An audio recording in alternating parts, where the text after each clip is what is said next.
அனைவருக்கும் வணக்கம். சோற்று சளி மரணத்தை உருவாக்கும் என்று நான் பேசியிருக்கிறேன்.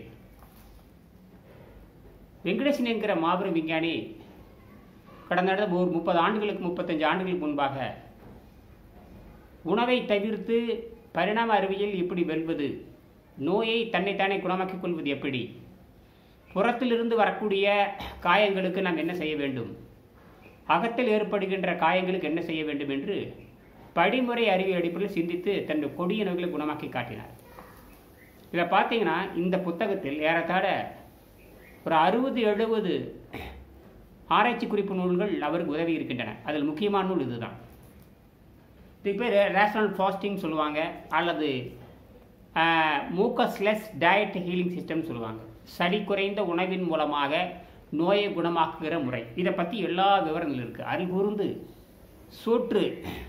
சோற்றை தின்று நுரையல் கெட்டிச்செடியாக மாறி அந்த சோற்று செடியிலிருந்து தப்பித்து நீங்கள் எப்படி முன்னேற்றம் காண முடியும், இதற்கான ஒரு ஆதாரத்தை நான் இதில் காட்டுகிறேன். இதில் பார்த்தீங்கன்னா பேஜ் நம்பர் 59 59ஆம் பக்கத்தில் இதை எடுத்து விரிவாக பேசியிருக்காரு. வெங்கடேசன் என்கிற மாபெரும் விஞ்ஞானி பேசியிருக்கார். எல்லா இந்த விலங்கு பருவத்துக்கு சொல்லக்கூடிய உணவுகளை சொல்லுகின்ற முண்டங்கள் தான் உலகெங்கும் இருக்கிறார்கள். நான் தனி ஒருவனாக இருந்து இதை பேசிக்கொண்டு வருகிறேன். துணிச்சல் இருக்கிறவங்க யாருக்கு வேணாலும் நீங்கள் அனுப்பலாம். இதை நான் விண்வெளித்துறையிடம் நான் கொடுத்துருக்கேன், தமிழ் வளர்ச்சித்துறையிடம் கொடுத்துருக்கேன். இதன்படி நீங்கள் என்னை ஆராய்ச்சி செய்ய முடியும். ஒரு பரிணாம அறிவியல் அடிப்படையில் சிந்திக்க வேண்டும். பரிணாம அறிவியல் என்பது கிழக்கு நாட்டுக்கு புதிதல்ல, அது பழையது. புல்லாகி பூடாகி, புல்லிலிருந்து தோன்றிதான் மனிதனாக மாறி இருக்கிறது. கல் தோன்றி தான் மற்றதெல்லாம் தோன்றி இருக்குது இல்லையா? ஆக கல் தோன்றி அங்கே மனிதர்கள் தோன்றி இருக்கிறார்கள். கல் தோன்றிச்சுனாவே அங்கே எல்லா விலங்குகளும் தோன்றி இருக்கும். இந்த கல்லுங்கிறது மழையை குறிக்கிறது. கல்லுன்னு நம்ம என்ன நினச்சிட்டு இருக்கிறோம், பாதைக்கு போடுற கல்லுன்னு நினச்சிக்கிட்டு இருக்கிறோம். இப்படி தான் நாம் சுருங்கி போயிருக்கிறோம். வேர்ச்சொல் ஆராய்ச்சி பண்ணாதனால நம்ம ஏற்பட்ட சிக்கல் இருக்குது. இப்போ நான் உலகத்தினுடைய கொடிய நோய்களிலிருந்து தப்பிப்பதற்கான எளிய பயிற்சி முறை. ஆக நாம் இது என்ன செய்யணும்னு கேட்டிங்கன்னா, அதாவது எந்த மருத்துவனாவது ஒரு ரோசம் உள்ள, அதாவது தமிழ் மருத்துவர்கள் அல்ல ரோசம் உள்ள ஆங்கில மருத்துவர்கள், ரோசம் உள்ள அல்லது அலோபதி மருத்துவர்கள், ரோசம் உள்ள அல்லது ஆயுர்வேத மருத்துவர்கள், சைன மருத்துவர்கள், இது மாதிரி நூற்றுக்கணக்கான மருத்துவ முறைகள் உலகெங்கும் இருக்கின்றன. ஆனால் எல்லாமே 3 வகையில் அடங்கி விடுகின்றன. எல்லாமே மருந்துகள் கொடுக்குற பயிற்சி, அப்புறம் மாத்திரைகள் கொடுக்குற பயிற்சி, அப்புறம் மூலிகைகள் கொடுக்குற பயிற்சியோடு தான் அடங்குது. அதாவது total reliance on pills medicines herbals cures merely perpetuate the problem by suppressing the symptom. இதுதான் விஷயமே. Total reliance on pills, potions, medicines or herbals cures merely perpetuate the problem by suppressing the symptom. இதுதான் பேசிக். இதை சொன்னவரே அமெரிக்க மருத்துவர் தான், doctor Richard சாமேஸ் என்பவர் தான் இதை சொன்னார். டாக்டர் ரிச்சர்ட் சாமேஸ் என்பவர் அமெரிக்காவில் புகழ்பெற்ற மருத்துவர். அவர் சொல்கிறாரு, இங்கே பாருங்கள், இது 200 பக்கம் உள்ளது தான். இது ஹீலிங் வித் மைண்ட் பவர்னு பேர். Page number 175 total reliance on pills, potions, medicines or herbal cures merely perpetuate the problem by suppressing the symptom. மாத்திரைகள், மருந்துகள், மூலிகைகள் ஆகியவற்றை முழுக்க நம்பி இருப்பது தவறு. அந்த நம்பிக்கையும் பழக்கமும் நோயின் அறிகுறிகளை அதிகமாக்கி, நோயின் அறிகுறிகளை மறைச்சு வச்சுட்டு நோயை அதிகமாக்குவதில் ஈடுபடுகின்றன. அப்போ மருந்துகள், மூலிகைகள், மாத்திரைகள் எதுவாக இருந்தாலும் நோயின் அறிகுறிகளை மறைத்து வச்சிடும். நோயின் அறிகுறிகளை தான் மறைத்து வைக்குமே தவிர நோயை குணமாக்காது என்று சொல்றது ஹீலிங் வித் மைண்ட் பவர். மனதை வைத்துக்கொண்டு ஆரோக்கியத்தை தருகின்ற முயற்சி இது. மனதை வைத்துக்கொண்டு நமக்கு நாமே மருத்துவம் செய்வது எப்படிங்கிறது தான் விஷயமே. அதைத்தான் வெங்கடேசனுங்கிற கிட்டத்தட்ட 35 வருஷத்துக்கு கூட சொந்த உடலை ஆராய்ச்சி பண்ணி கண்டுபிடிச்சி உலகத்துக்கு கொடுத்துருக்காரு. ஆனால் தமிழ் கூறும் நல்லுலகம் புறக்கணிக்கிறது. யார் தமிழை புறக்கணிக்கிறார்களோ, யார் தமிழை ஆராய்ச்சி பண்ணலையோ அவங்கள வீணா போயிடுவாங்க இருக்கு. இப்போ உலகம் எங்கும் சாவுமணி அடித்து கொண்டிருக்கின்றன. இந்த பயிற்சியை கற்றுக்கொண்ட அது அகத்தூய்மை செய்யணும். நடுநாக்கு நீட்டினா காலையில் எந்திரிச்சு பார்த்தா வாயில் பிணவாழ வரக்கூடாது. காலையில் எந்திரிச்சு பார்த்தா மூக்கில் கோலை இருக்கக்கூடாது. காலையில் எந்திரிச்சு கூட இது வரக்கூடாது. நாற்றத்தோடு பல்லு விளக்குற நிலைக்கு இருக்கக்கூடாது.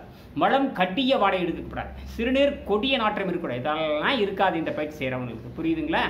இப்போ புரியுதா? இதுதான் 7ஆம் அறிவு மருத்துவம். இதை கற்றுக்கலைன்னா தமிழ்நாட்டு மக்களை ஒருத்தரையும் காப்பாற்ற முடியாது. தமிழ்நாட்டு மக்களையே காப்பாற்ற முடியாத பொழுது உலகத்தில் ஒருவரும் தப்பிக்க முடியாது என்று புரிந்து கொள்ள வேண்டும். புரியுதுங்களா?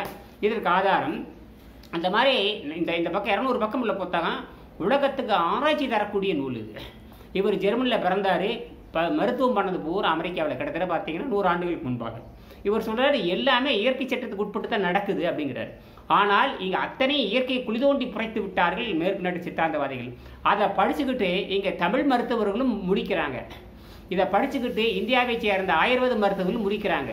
இதை படிச்சுக்கிட்டு இந்தியாவை சேர்ந்த யுனானி மருத்துவர்களும் முடிக்கிறாங்க. ஏன்னா எல்லாரும் சோத்து மண்டங்களும் மாறியாச்சு. ஆக இங்கே வாய் என்பது சுவையை அடிப்படையாக கொண்டதை தவிர இங்கே அரைக்கிற இயந்திரம் அல்ல என்று புரிந்து கொள்ள வேண்டும். அதை தின்னு இதை திங்கிறதுக்கு எவையான் பணம் கொடுக்கறதுக்கு? திங்கிறது யாரு கூடி செய்கிறது? நீ பாதாம் பருப்பு தின்னு, பிஸ்தா பருப்பு தின்னு, அக்ரோட் பருப்பு தின்னு, 1 கிலோ நெய் சாப்பிடுன்னு சொன்னீங்கன்னா மாதத்துக்கு ஒரு ஆளுக்கு 20,000 பணம் வேணும். எங்கே போகிறதாக? உடம்புக்கு சக்தி எங்கே இருந்து வருகிறது தான் கேள்வி.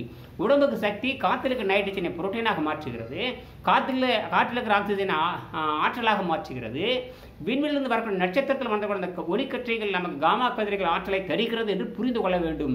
இதற்கு இந்த மருத்துவம் தான் இறுதி மருத்துவம். இதை கற்றுக்கலைன்னா அத்தனை பேரும் சுடுகாடாகிறது நிச்சயம். ஆகையினால இந்த நூலையாவது குறைஞ்சபட்சம் தமிழ் மருத்துவம் வாங்கி படிங்க. இந்த நூலையாவது கொஞ்சம் ஆங்கில மருத்துவம் வாங்கி படித்து தொலையுங்க. ஏன் உயர வாங்குறீங்க எல்லாத்தையும்? இதில் பார்த்தீங்கன்னா ஆரோக்கியம் என்பது நேரடியாகவும் மறைமுகமாகவும் உணவே ஆரோக்கியம் என்பது நல்லா புரிஞ்சுக்குங்க. Vitality does not depend primarily and directly upon food. Page number 59. Page number 59ல் இந்த புத்தகம் இருக்குது. கூகுளில் கிடைக்குது, கூகுளில் அமேசானில் கிடைக்குது இந்த புத்தகம். மூக்கஸ்லாஸ் டயட் ஹீலிங் சிஸ்டம். இது பார்த்தீங்கன்னா 59வது பக்கத்தில் இந்த இடத்துல இருக்குது. என்ன சொல்கிறாங்கன்னா, ஆரோக்கியம் என்பது vitality does not depend primarily and directly upon food but rather from the fact of how far and how much the function of the human engine is obstructed, clogged up by the obstruction of mucus and toxin. மூக்கசங் அதாவது சளியாலும் நச்சுத்தண்ணியாலும் இந்த இயந்திரம் எந்த அளவுக்கு அடைபட்டு இருக்கிறதோ அந்த அளவுக்கு தான் இந்த இயந்திரம் செயல்படுங்கிறார். அப்போ எந்த அளவுக்கு சளியாலும் நச்சுத்தன்மையாலும் அடைபட்டு இருக்குன்னு சொன்னால் இவர் சொல்கிறாரு, இப்போ சளியாலும் நச்சுத்தன்மை எந்த அளவுக்கு இந்த உடம்பு அடைபட்டு இருக்கிறது, எந்த அளவுக்கு இதுக்கு நிரப்பப்பட்டு இருக்கிறது, அந்த அளவுக்கு இயந்திரம் இயங்குகிறார். Human bodies are machine with water used as a lubricating and cleaning agentங்கிறார். சரிங்களா? இதை விட்டுருங்க, நேரம் நான் இங்கே வர்றேன். அப்போ இந்த சோற்றுச்செடி மரணத்தை உருவாக்கும் என்பது யாருக்கும் தெரியலையா? சோற்றுச்செடி காமாலை உருவாக்கும், சோற்றுச்செடி கல்லீரலை உண்டாக்கும், சோற்றுச்செடி ரத்தத்தை கெடுக்கும், சோற்றுச்செடி நுரையீரலை கெடுக்கும், சோற்றுச்செடி சிறுகுடலை கெடுக்கும், சோற்றுச்செடி பெருங்குடலை கெடுக்கும், சோற்றுச்செடி இனப்பெருக்க மண்டலத்தை கெடுக்கும், சோற்றுச்செடி தோல் மண்டலத்தை கெடுக்கும், சோற்றுச்செடி நரம்பு மண்டலத்தை கெடுக்கும், சோற்றுச்செடி இரத்த மண்டலத்தை கிடைக்கும், சோற்றுச்செடி சதை மண்டலத்தை கெடுக்கும், சோற்றுச்செடி நுரையீரல் மண்டலத்தை கெடுக்கும். பார்த்தீங்கன்னா ஸ்டிக்கி மூக்கஸ்ங்கிறார். ஸ்டிக்கி மூக்கஸ்னால் ஒட்டுகின்ற பசை. நீங்கள் ஃபெவிகால் பசை, சிலிக்கான் பசை பார்த்தீங்கன்னா ஜவ்வு மாதிரி இருக்கும். நல்லா பிடிச்சிருச்சுன்னா அப்புறம் அவ்வளவுதான், நீங்கள் அனபாண்டு மாதிரி ஒன்றுமே பண்ண முடியாது. நீங்கள் திங்கிற உணவெல்லாம் ரத்தத்தில் போய் சேருது. ரத்தம் என்ன பண்ணுதுன்னா நேராக நுரையில் கொண்டு எல்லாம் தள்ளி விட்டு போயிடுது. அப்போ நுரையில் பூரா சடியாக மாறுது. சடியாக மாறி ஒட்டுகின்ற பசையாக மாறி இறுக்கி பிடிச்சிக்குது. 72 மணி நேரத்தில் நாம் தப்பிக்க முடியும். புரியுதுங்களா? நீர் மருத்துவம் அல்லது கீரை மருத்துவம் அல்லது கீரைச்சாறு மருத்துவம் அல்லது காய்கறிச்சாறு மருத்துவம், அது மாங்காய்ச்சாறு மருத்துவம் அல்லது நெல்லிக்காய்ச்சாறு மருத்துவம், மாலையில் ஒரு வேளை வேக வைத்த கீரை அல்லது அவுள் போட்ட அன்னப்பதை தூய்மை செய்கின்ற மருத்துவம். இதை தொடர்ந்து செஞ்சுட்டு வரணும். உணர்வு இருக்கதாங்க செய்யணும். மயக்க நிலையில் இருக்கிறவன் இறந்து தான் போகணும், வேறு வழியே இல்லை. ஆகையினால சொல்கிறாங்க 165 பக்கத்தில் இந்த சளியை பற்றி சொல்லுகின்ற கூட சொல்கிறாரு. 9 வகை உணவை சொல்லுகிறார். அதில் மிக கொடுமையான உணவுன்னு பார்த்தீங்கன்னா எதுன்னு கேட்டால் அரிசின்னு சொல்கிறார். எது கொடுமையான உணவு? அரிசியை தான் அவர் கொடுமையான உணவுன்னு சொல்கிறாரு. 165 பக்கத்தில் 165 பக்கத்தில் இருக்கு. 165 பக்கத்தில் rice is one of the greatest mucus former. Rice is one of the greatest mucus farmer. And makes an excellent paste and makes an excellent paste சிறந்த படுபயங்கரமான பசையை உண்டாக்கக்கூடியது, சளியை உற்பத்தி செய்கின்றதுல முதன்மையானதுங்கிறார். Rice is one of the greatest mucus former and makes an excellent paste. இதுக்கு வந்து பெரிய பிஹெச்டி ஒன்றும் பண்ண தேவையில்லை. அப்புறம் சொல்கிறாரு ஐ ஃபேம்லி, அதாவது இவர் சொல்கிறாரு என்னுடைய அனுபவத்தின் மூலமாக அரிசியை சாப்பிட்றாருங்களா, அரிசி சாப்பிட்றவங்க தானும் அரிசி சாப்பிட்டு சொல்கிறாரு. நான் வந்து அரிசி சாப்பிட்டு தானே சொல்கிறேன் முண்டோன்னு உலகத்துக்கு எச்சரிக்கிறார்.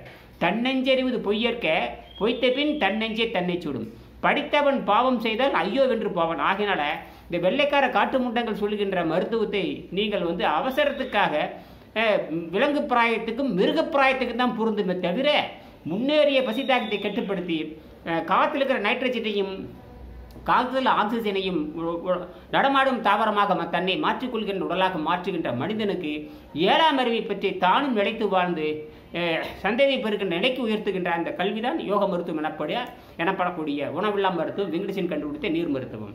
நீர் மருத்துவம் என்பது தமிழர்களுடைய பாரம்பரிய மருத்துவம். அதை 942வது அதிகாரத்தில் திருவள்ளுவர் வேர்ச்சொல் ஆராய்ச்சியில் பயன்படுத்தி இருக்கிறார் என்று புரிந்து கொள்ள வேண்டும். அதுக்கு நீங்கள் வாங்கி இந்த புத்தகத்தை படிக்கணும். சரி, அப்புறம் சொல்லி முடிச்சுக்கிறாரு. Rice is one of the mucus former and makes an excellent paste. My family believes through my எக்ஸ்பீரியன்ஸுங்கிறார். என்னுடைய அனுபவத்தின் மூலமாக அரிசி என்பது through my experience with serious case of sickness awful boil etcetera. இந்த வெந்து போன அப்படிங்கிறாங்களே, வெந்து போன நொந்து போன இந்த பட்டாசு வெடிச்சு கைகால நொந்து கருகி போய் கிடக்குது அந்த மாதிரிங்கிறார். யாரு? என்னுடைய அனுபவத்தின் அடிப்படையில் வெந்து போன நொந்து போன உடலை போல அப்படிங்கிறார். அதாவது I family believe through my experience with serious case of sickness பிராக்கெட்டில் awful boils etcetera. Awful boil என்ன? வெந்து போன கொடுமை. ஆஃபுல்னா AWFUL புரியுதுங்களா?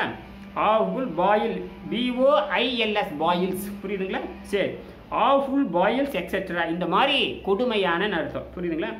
Prevalent among one sided rice eaters, அதாவது எங்கும் பரவி இருக்கிற ஒன் சைடட் ரைஸ் ஈட்டர்ஸ், ஒரு பக்கமாக ஒரு தலை பட்சமாக அரிசியை மட்டுமே தின்னு கொண்டிருக்கிற, மாவை மட்டுமே தின்று கொண்டிருக்கிற, ரை ஓட்ஸ் பார்லி, இப்படி உலகத்தில் எவன் தானியத்தை திங்கிறானோ அந்த தானியத்துக்கு பேர் அரிசின்னு பேர். புரியுதா முண்டங்களே? நெல்லரிசி என்பது வேறு, கம்பரிசி என்பது வேறு, ராகி அரிசி என்பது வேறு. பொதுவாக அரிசின்னு சொன்னாவே மாவுச்சத்துன்னு புரிஞ்சுக்கணும். எனக்கும் கூட நான் படித்து வயிற்று பிழப்புக்காக மதிப்பெண் கல்வி வாங்கினது தவிர சுயசிந்தனை கல்வி இல்லாமல் போச்சு. அதுக்கப்புறம் தான் வெளியே போய் கற்றுக்கின்றேன். ஆக மதிப்பெண் வாங்குவதற்கு படித்து நம்ம நாசமாக போயிட்டோம். அதனால தான் எந்த மருத்துவனாலும் எவனையும் காப்பாற்ற முடியாது. இங்கே நுரையிலே விருந்து சுருங்காத பொழுது அப்போ உள்ளே இருக்கிற நினைவு அத்தனை இழந்துடும். அப்போ என்னன்னு கேட்டேன், உள்ளிருப்பு கணையம் கண்ணீர் நுரை அத்தனைக்கு தகவல் போகாதனால அது வந்து தன்னுடைய விஷத்தை வெளியேற்றாதனால விஷத்தை உள்ளே வச்சிரும், மனிதன் இறந்துருவான். புரியுதுங்களா? ஆக நுரையால் நன்கு சுருங்கி விரியணும்னா அன்னப்பாதை தூய்மை செய்கின்ற மருத்துவத்தை செய்யலை அப்படின்னா மரணம் நிச்சயம், மரணம் நிச்சயம். இது கடைசி எச்சரிக்கை. அது மட்டும் சொல்றாரு, எவன் தொடர்ந்து அரிசி திங்கிறானோ அவன் நிரந்தர தொற்று நோயாளியாக இருப்பான் என்று சொல்றாரு. நீங்க சொல்றீங்க, அதாவது மனிதன் தோன்றுவதற்கு முன்பாகவே பாக்டீரியா வைரஸ் இதெல்லாம் தோன்றிருச்சு. அதெல்லாம் வந்து வாழையடி வாழையாக ரத்தத்துக்குள்ள பூந்து எப்பொழுது மனிதனுக்கு எதிர்பார்த்தல் குறைகிறதோ அப்பொழுது ரத்தத்திலிருந்து மேலே எழுந்து அந்த உயிரை அழைத்து விடும். இதுதான் உலகத்தில் நடந்துட்டு இருக்குது. புரியுதுங்களா? ஆக prevalent among one-sided rice eaters that rice is the foundational cause of leprosyங்கிறாரு. அரிசி என்பது குற்றரோகத்தை உண்டாக்கக்கூடிய கொடிய பண்டம்ங்கிறார். புரியுதுங்களா? that rice is the foundational case of leprosy that terrible pestilence. இங்க முடிக்க that terrible pestilence என்ன? நிரந்தர தொற்று நோயை உருவாக்கக்கூடியது தான் அரிசிங்கிறாரு. இதை விட ஒரு புத்திசாலிக்கு ஒன்றும் பண்ண முடியாது.